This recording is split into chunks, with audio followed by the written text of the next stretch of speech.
Tout d'abord, j'aimerais savoir pourquoi la COP21 cette année se déroule en France. Peu de pays étaient candidats.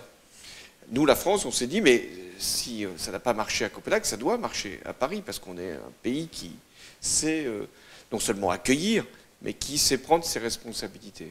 Et puis maintenant arrive le plus difficile. On ne peut pas faire un accord tout seul. C'est ça qu'on apprend finalement assez vite, hein, y compris à l'école, au collège, c'est que tout seul, on ne peut pas y arriver. Donc il faut l'accord de tous les autres pour qu'on puisse avoir un succès à Paris. Est-ce qu'il y a un potager à l'Élysée? Vous faites attention qu'ils soient locaux, ces légumes? Alors le jardinier responsable du jardin de l'Élysée a commencé à mettre un peu partout des potagers. Et donc on cultive là, nos tomates que l'on sert ensuite aux invités. Et il n'y a pas que des tomates, il y a l'ensemble des légumes qui maintenant sont, pas en totalité, mais en partie, faits à l'Élysée. Et on a même installé une ruche à l'Élysée. En tant que citoyen, quelle voiture préférez-vous? Une voiture hybride non polluante ou une voiture à moteur à explosion?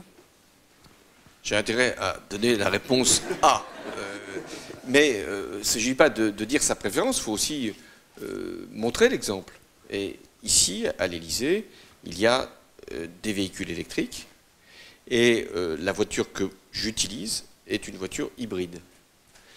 Alors il y avait une difficulté, c'est qu'il fallait avoir une voiture blindée pour le président de la République, ces conditions de sécurité, et qui puisse être aussi hybride. Ça n'existait pas, donc on a commandé une voiture blindée hybride. Monsieur, est-ce que vous avez peur pour les gens qui sont sur les côtes? D'abord, je vais te raconter une histoire. J'ai rencontré dans le Pacifique des chefs de gouvernement de pays qu'on appelle pays des îles. Leur pays, c'est une île. Et ils m'ont dit, nous ne savons pas si dans 30 ans ou 50 ans, on aura encore un pays. Parce que les eaux peuvent nous submerger. Donc l'élévation du niveau de la mer, c'est vraiment... ça se passe aujourd'hui. Tu as tout à fait raison. Est-ce qu'il y aurait une proposition sur laquelle vous auriez envie aujourd'hui, devant ces enfants, qui sont un peu les porte-parole de la première génération du XXIe siècle, est-ce qu'il y a une proposition sur laquelle vous auriez envie de vous engager aujourd'hui devant eux? Oui, moi l'engagement que je dois porter devant eux, c'est de réussir au mois de décembre la conférence de Paris. Ça ne sera pas mesuré dans 5 ans ou dans 10 ans, ce qu'on est en train de faire. C'est ce qui va avoir comme conséquence dans 30 ans, 50 ans, donc à l'horizon de votre propre vie. Donc c'est à vous aussi, citoyens, jeunes citoyens, d'en faire également la vérification. Finalement, toute notre vie, on est évalué.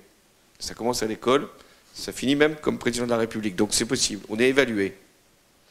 Et vous aussi, comme citoyen, il faut que vous évaluez ce qui se fait ou ce qui ne se fait pas. Et deuxièmement, c'est de vous dire individuellement, collectivement, comme vous l'avez fait avec vos enseignants dans le collège, qu'est-ce qu'on peut faire nous?